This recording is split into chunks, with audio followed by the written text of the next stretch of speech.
família vascaína, aqui é o Eduardo Maiolo, esse é o canal Vascaíno Norte e Sul, falando aqui da cidade de Paracambi, no Rio de Janeiro, trazendo mais um vídeo para o canal, mais um vídeo aí nesse sábado, vídeo aí de véspera de jogo de clássico no Maracanã, entre Vasco e Urubu, né, que vai ser amanhã, às 16 horas, válido pela 14ª rodada do Campeonato Brasileiro. A gente vai falar um pouco desse jogo, porque amanhã eu vou trazer mais um vídeo para a gente falar, né, especificamente desse jogo, escalações dos dois times e tudo, quem vai transmitir, esse tipo de coisa toda.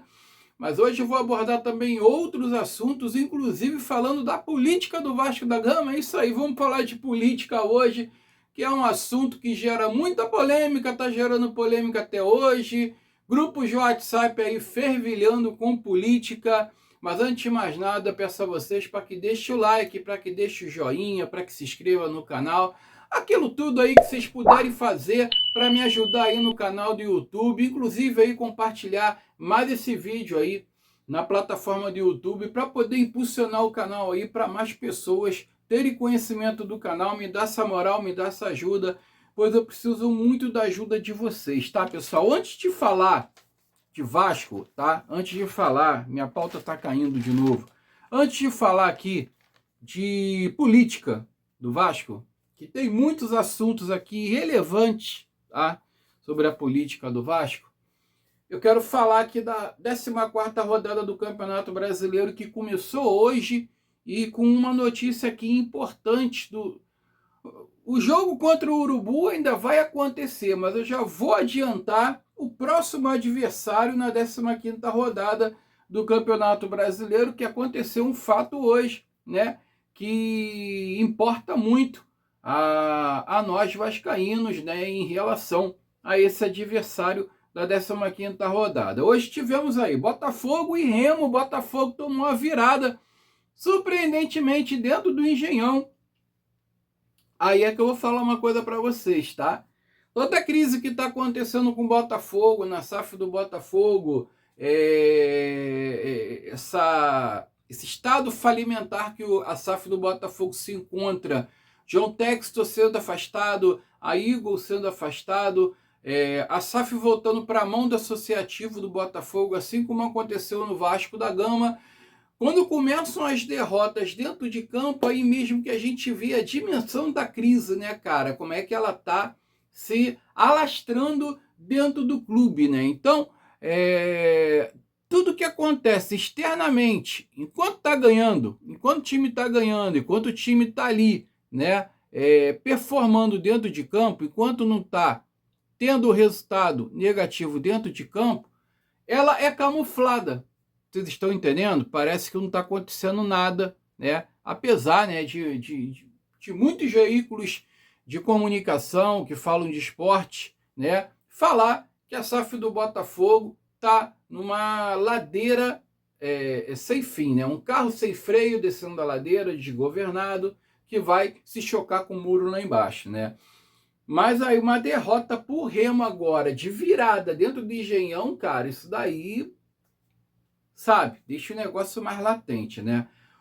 O Vitória ganhou de 4-1 do Curitiba dentro do Barradão. Palmeiras empatou com o Santos no Allianz Parque, aí com um lance polêmico no final.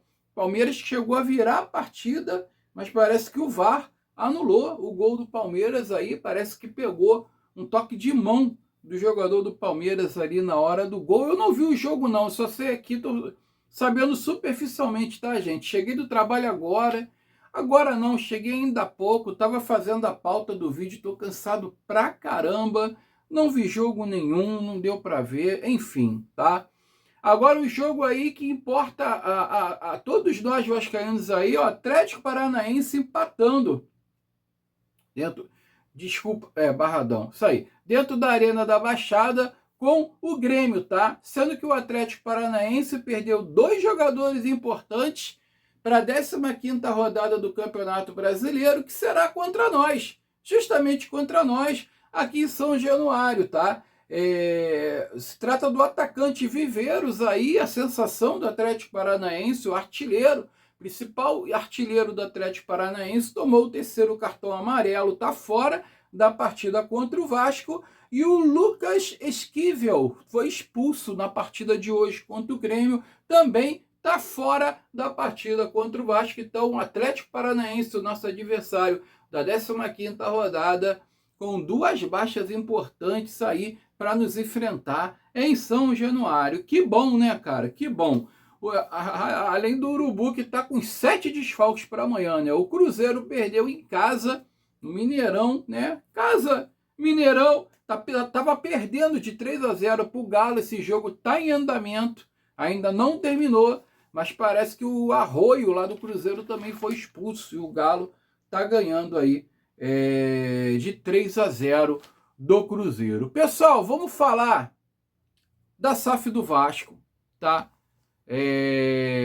Vamos falar do balanço do Vasco, que saiu agora, no dia 30, durante o jogo contra o Olímpio. O Vasco estava ganhando de 3-0 do Olímpio São Januário, e o balanço saiu, tá? Primeiramente, eu vou falar aqui do balanço do Vasco. Eu trouxe a matéria, eu vou ler a matéria para vocês e depois eu vou comentar, porque são matérias assim, muito extensas para a gente ficar aqui fazendo cortes assim, tal, entendeu? Então, eu vou ler aqui, que eu vou falar com mais precisão, tá? Sobre essas duas matérias aqui importantes. Olha, a matéria sobre o balanço do Vasco, né, saiu no podcast Cruz Maltino, e fala o seguinte: saiu o balanço de 2025 do Vasco SAF. O balanço do Vasco SAF 2025 mostra evolução, mas exige leitura com cautela, tá? Pontos positivos: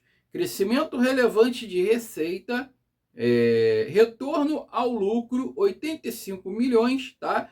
Avanço na recuperação judicial, melhor organização financeira. Pontos de alerta: auditorias com ressalvas, operação ainda dá prejuízo, patrimônio líquido negativo elevado, dependência de ajustes e efeitos não recorrentes, riscos na execução do plano de recuperação judicial.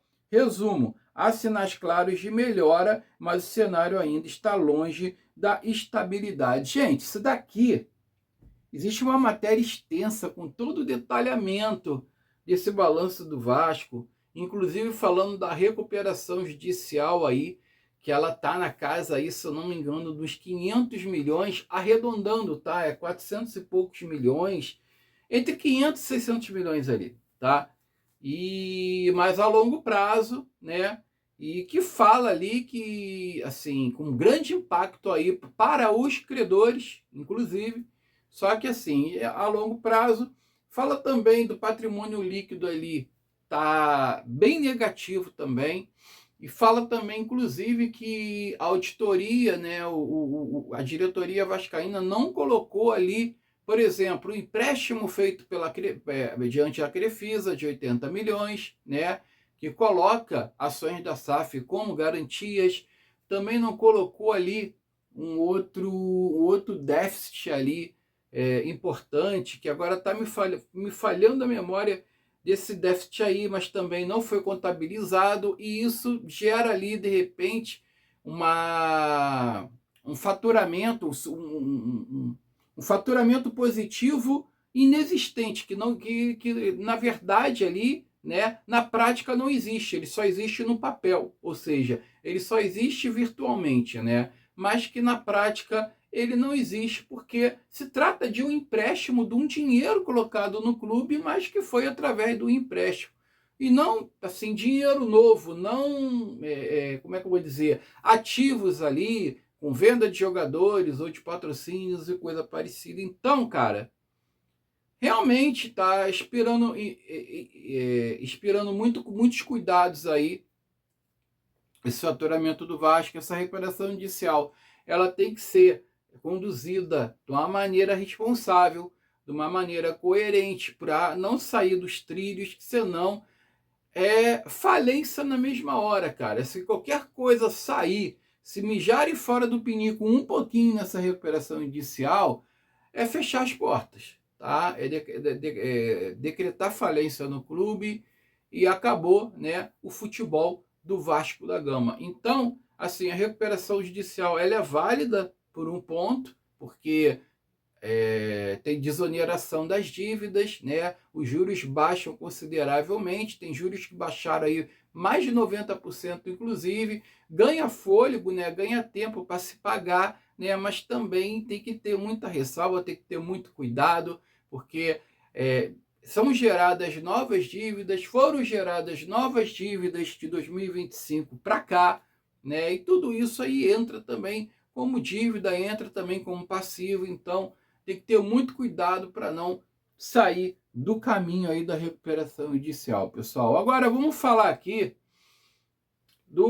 da política, da gestão vascaína, vamos falar dos bastidores da política da gestão vascaína, e saiu uma matéria aqui também bem relevante sobre mudança de estatuto, tá, gente? Eu vou ler aqui para vocês, porque ela é meio comprida. A matéria diz o seguinte: Vasco prepara mudança no estatuto, deve extinguir quarentena de 5 anos da SAF, ou seja, né, antes como é que eu vou dizer para vocês? Um membro da diretoria, ele não poderia fazer parte da SAF. Por exemplo, se o Vasco for vendido realmente para o Lamac amanhã, esse membro da diretoria não pode fazer parte da SAF do Vasco, da equipe desse novo investidor, né? Ele tem que esperar 5 anos para ele poder fazer parte ali da SAF do Vasco, né? E eles estão querendo mudar o estatuto, eles estão querendo reformular o estatuto para que essa quarentena de 5 anos caia. Então a matéria diz o seguinte: na torcida vascaínos teve acesso exclusivo à proposta de alteração do Estatuto Social do Vasco da Gama e do Vasco da Gama SAF, no caso, né? Um dos pontos que chamaram a atenção é o artigo 157, que deixa claro o fim da quarentena de 5 anos para que dirigentes do associativo assumam funções na SAF. Atualmente, o Estatuto estabelece essa limitação como mecanismo de governança. Com alteração, integrantes do associativo poderão ocupar cargos na SAF imediatamente após a operação. A mudança deve ser levada ao Conselho Deliberativo. Em breve ocorre em meio ao avanço de negociações para a venda do Vasco SAF. Do ponto de vista legal, a medida é possível. A Lei 14.193/21, Lei da SAF, não prevê quarentena para ex-dirigentes, exigindo apenas regras de governança, reputação e ausência de conflito de interesses, princípios já contemplados no próprio estatuto, como nos requisitos para administradores da companhia. Na prática, a mudança não contraria a legislação, mas flexibiliza uma regra interna mais rígida adotada pelo clube. Essa regra era do clube, ela não está na legislação nem na lei da SAF, tá? Do futebol brasileiro. O tema deve gerar debate político e institucional de um lado, e flexibilização amplia a possibilidade de gestão de outro, né? Levanta questionamento sobre governança e independência no processo de transição, apuração aí do Leonardo Lacerda, na torcida vascaína. Quer dizer, gente, o Pedrinho, né, vai vir a reeleição, ele já falou que ele vai se candidatar a presidente novamente. E claro, né, eu não sei, no caso de presidente do associativo, se ele pode ter algum cargo dentro da SAF do Vasco, mas ele pode indicar alguém, tá? Inclusive, os bastidores do Vasco da Gama estão fervilhando, tá? Porque parece aí que o senhor Carlos Amodeu está com a sua cabeça a prêmio, tá? O Carlos Amodeu está na corda bamba. Está acontecendo um racha dentro da Sempre Vasco, o grupo aí do presidente Pedrinho, né, entre os executivos da SAF e seus pares próximos também, né, além do chamado G5 do associativo, da alta cúpula próxima aí ao Pedro Paulo, né. Está tendo divergência, que a divergência vem de tempos atrás, não é de hoje, tá? Não é de hoje que vem essa divergência, o pessoal não está falando a mesma língua dentro da Sempre Vasco, e a saída pode indicar mudanças, inclusive na SAF do Vasco. A saída do Carlos Amodeu pode indicar aí mudanças, né, bem contundentes dentro da SAF vascaína. Diz que existe um descontentamento muito grande aí do seu Paulo Salomão, o ex-vice-presidente aí do Pedrinho, né, que agora está no TSE do Rio de Janeiro, deixou aí a diretoria vascaína para assumir o TSE do Rio de Janeiro, né, convidado pelo presidente da República, que vocês sabem quem é, e parece que ele fez forte desabafo aí nos grupos de WhatsApp da Sempre Vasco, e ele saiu do grupo aí do WhatsApp aí da Sempre Vasco, deixando a seguinte frase: incomodados que se mudem. Então, quer dizer, tudo leva a crer, tá, que o problema aí é com Paulo Salomão. Paulo Salomão está batendo de frente com pessoas dentro da Sempre Vasco, ele está descontente com certas coisas. Aí eu vou especular aqui, eu não tenho certeza se é isso, tá? Diz que a Sportingbet foi um fator considerável para o Carlos Amodeu cair, tá com a cabeça prêmio, uma vez que não vai ter o acerto com a Sportingbet, porque a Sportingbet está oferecendo, se eu não me engano, de 50 a 70 milhões fixos e com bônus, né, para chegar aí quase a 100 milhões. E parece que são valores aí que a antiga patrocinadora, Betfair, já colocava dentro do Vasco. E o Vasco entende que tem tido uma valorização muito grande, principalmente depois que a Nike passou a patrocinar o Vasco da Gama. Então, assim, a camisa do Vasco, ela está se propagando mundialmente, ela está tendo repercussão mundial. A Nike está colocando a camisa do Vasco para ser vendida no mundo inteiro, né? Então, o Vasco entende que a marca Vasco da Gama se valorizou, então o Vasco entende que os patrocinadores têm que fazer uma proposta melhor. A Sportingbet não vai fechar com o Vasco. E outro detalhe também, né, que eu estou especulando aqui, a insatisfação do grande Paulo Salomão. Pedrinho e Levinciano estão se aproximando aí às vésperas das eleições do Associativo. É isso mesmo, gente. Pedrinho e Levinciano, né, se entendendo, e parece que a diretoria do Pedro Paulo entende que o Levinciano possui conhecimento, um grande conhecimento, um vasto conhecimento em conhecimento administrativo, né? É isso aí. Que o grande Levinciano tem um conhecimento administrativo muito grande, né? O Leve, inclusive, ele é cotado para assumir um cargo na SAF quando o Vasco for vendido, tudo indica, né? Se não mudar nada no meio do caminho, para o Marcos Lamáquia. Ou seja, será que é isso que o Paulo Salomão está reclamando?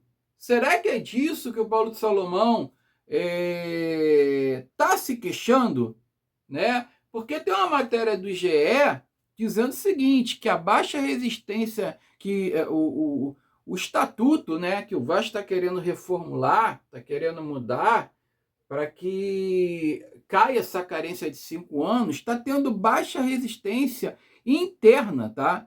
Muitos dos temas aí já eram discutidos já há muito tempo, né, de mudança do estatuto, de reforma do estatuto, e o texto foi encaminhado a todos os conselheiros para análise, né? Os conselheiros todos receberam aí o estatuto e parece que 1% apontou considerações, 1% apenas dos conselheiros apontaram considerações, tá? De 250 conselheiros, apenas 2 conselheiros se manifestaram. Então, gente, vamos aqui confabular, né? Será que tem alguma coisa a ver aí a insatisfação do Paulo Salomão com a Sempre Vasco? E esse racha dentro da Sempre Vasco aí está acontecendo justamente por essa aproximação do Pedro Paulo com o Levinciano e também com essa reforma do estatuto? E será que o Carlos Amodeu aí é algum protegido aí do Paulo Salomão? Foi ele que colocou o Carlos Amodeu dentro do Vasco como CEO do Vasco da Gama? Será que é isso que também o Paulo Salomão está ficando descontente?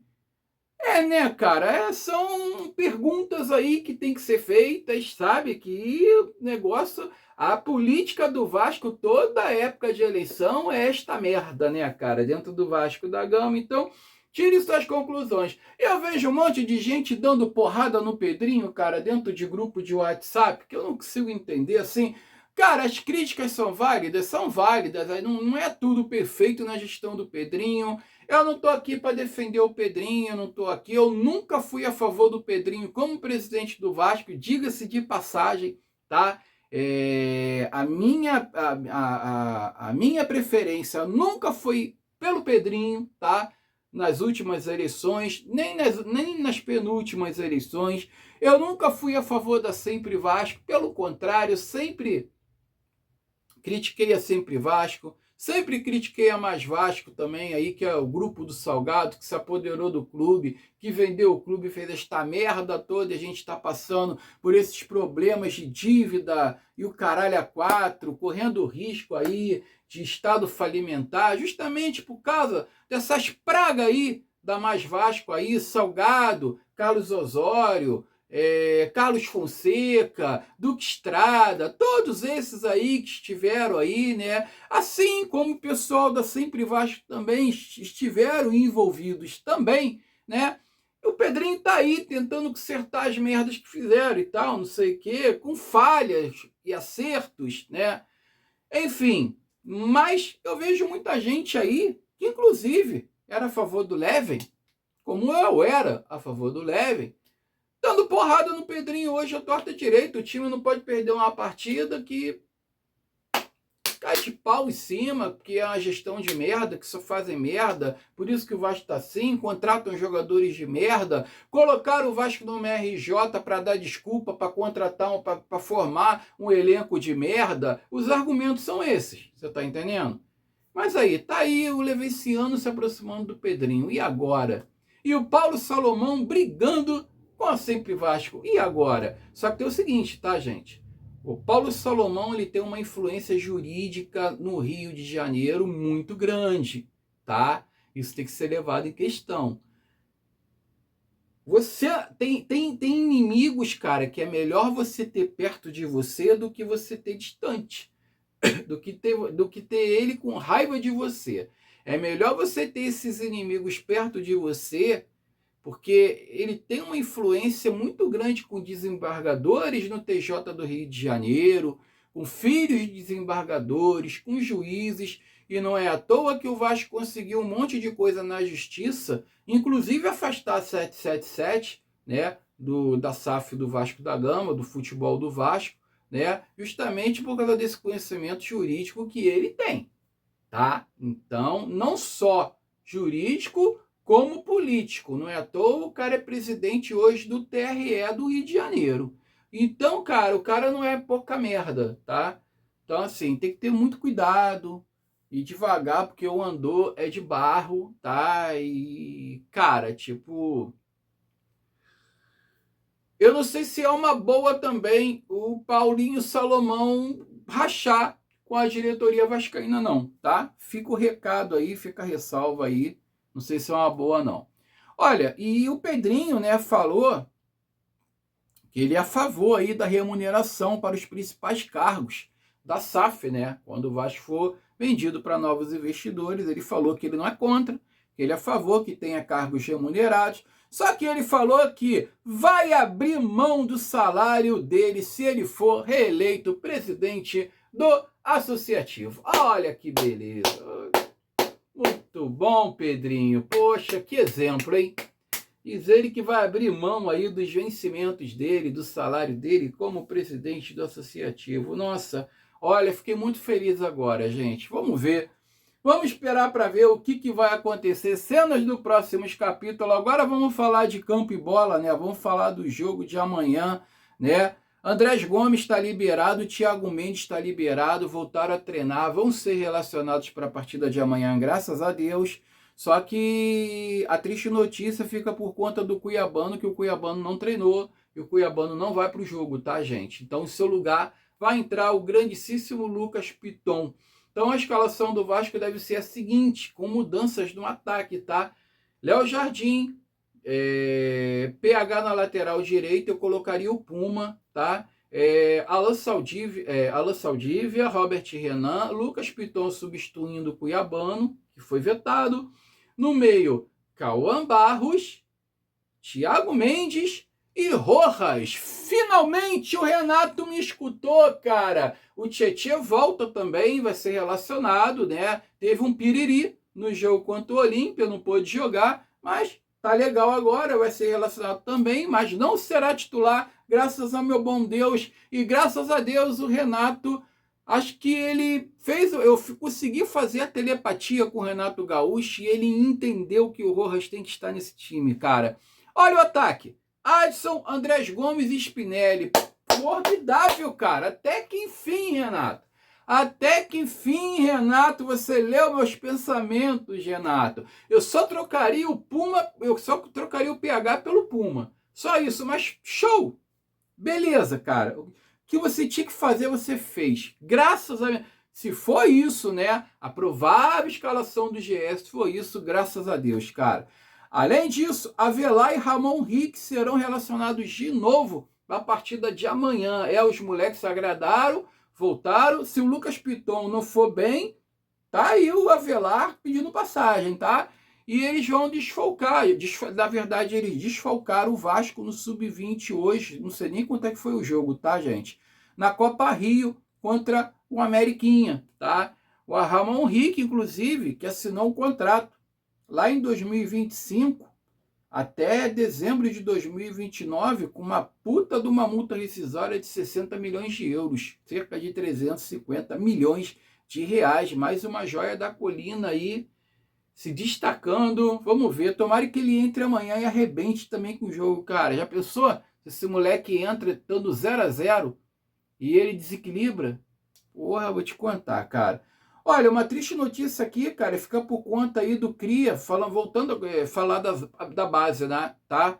O atacante Juninho, cara, o Juninho pequenininho, baixinho, corre pra caramba, bom esse moleque, vai desfalcar o Sub-20 aí, ele quebrou um osso aí importante do punho, perto do punho, né?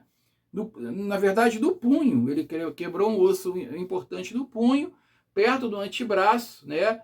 É uma fratura séria, mas que tem um bom alinhamento, tá? Tem uma boa cicatrização, mas a questão o maior desafio é o tempo de cicatrização, o tempo que ele vai ficar fora para cicatrizar essa fratura no punho, cara. Porra, coitado do Juninho, cara. Joga muito esse moleque.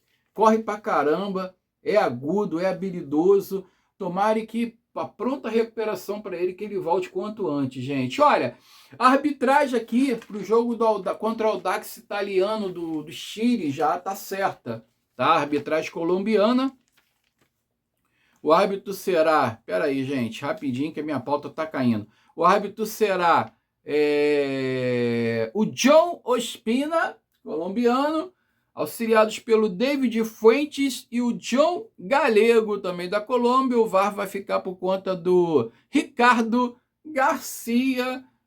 Eu não quero que beneficie o Vasco em nada, também não quero que atrapalhe, que seja apenas uma arbitragem justa, que eles sejam coadjuvantes na partida aí com o Audax italiano e que seja totalmente o oposto do que aconteceu aqui em São Januário. Por favor, tá? Por favor. Essa arbitragem que teve contra o Olímpia, olha, nota 10. Se for assim, tá ótimo, tá excelente. Gente, para finalizar, uma boa notícia, o Jair retornou aí às atividades em campo com o grupo do Vasco da Gama, tá? Com o elenco. Que boa notícia, cara, que boa notícia. Jair aí em tempos alternados aí, pelo menos, tá? Não o tempo todo, não o tempo integral, mas em determinado ali período ali dos treinamentos, o Jair voltou a treinar com um grupo, com o elenco vascaíno, inclusive tomou uns frescos-tapa lá dos colegas lá, passou pelo corredor polonês.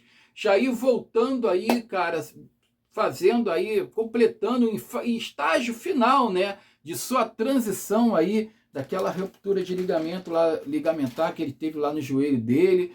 Graças a Deus, cara, vai agregar muito, vai ajudar muito o Vasco aí na temporada, vai ajudar muito o Vasco aí desse meio do ano para frente. Creio aí que o Jair, antes da Copa do Mundo, esteja voltando a campo. Se Deus quiser, cara, em nome de Jesus, que bom. Que o Jair tenha um retorno o mais rápido possível. Pessoal, tenha um sábado abençoado, fiquem com Deus. Saudações vascaína, vai com calma, aproveite o sábado aí com responsabilidade, na boa, na paz. Amanhã eu volto com um vídeo de pré-jogo, tá? Eu vou ver se eu chego bem cedo aqui para fazer esse vídeo de pré-jogo, que eu tenho um recado para dar para vocês também. Fiquem com Deus, saudações vascaínas, eu fui.